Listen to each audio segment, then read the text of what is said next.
শৈশব মানেই একজোড়া নিরাপদ হাত আর মায়ের আঁচলের সেই পরিচিত ঘ্রাণ, কিন্তু সবার ভাগ্যে জোটে না সেই পরম মমতা। কেউ কেউ পৃথিবীর কঠিন রুক্ষতায় পা রাখে একরাশ শূন্যতা নিয়ে। ঠিক তেমনি এক নিঃসঙ্গ শৈশবের গল্প জাপানের ইচিকাওয়া চিড়িয়াখানার ছোট্ট এক সদস্যের। তার দু চোখে রাজ্যের ভয় আর বুকে চেপে ধরা এক চিলতে সান্ত্বনা।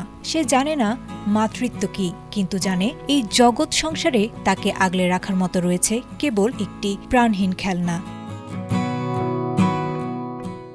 জাপানিজ ম্যাকাও প্রজাতির এই শিশু বানরটির নাম পাঞ্চ। ২০২৫ সালের জুলাইয়ে তার জন্ম।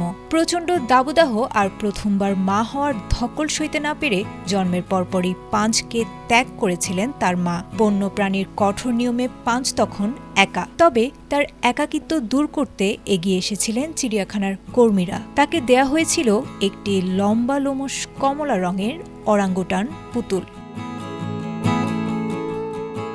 বিস্ময়করভাবে সেই নিষ্প্রাণ পুতুলটিকে নিজের মা হিসেবে গ্রহণ করে নিয়েছে পাঞ্চ।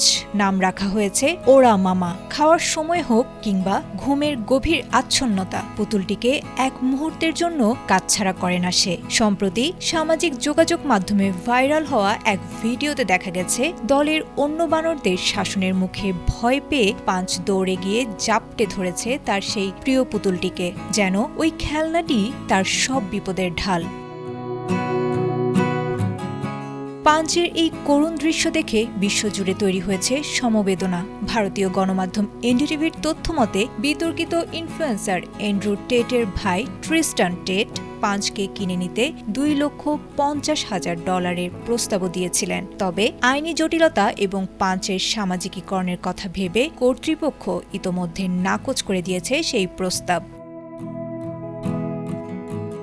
চিড়িয়াখানা কর্তৃপক্ষ জানিয়েছে পাঞ্চ ধীরে ধীরে তার দলের অন্যান্য বানরদের সাথে সামাজিক সংকেত বিনিময় করতে শিখেছে। যদিও সম্প্রতি একটি বড় বানর তাকে টেনে হিঁচড়ে নিয়ে যাওয়ার ভিডিও দেখে ভক্তরা উদ্বিগ্ন হয়েছিলেন, তবে কর্তৃপক্ষ আশ্বস্ত করেছে এটি ছিল সাধারণ একটি শাসন এবং এতে ঘটেনি কোনো গুরুতর আঘাতের ঘটনা।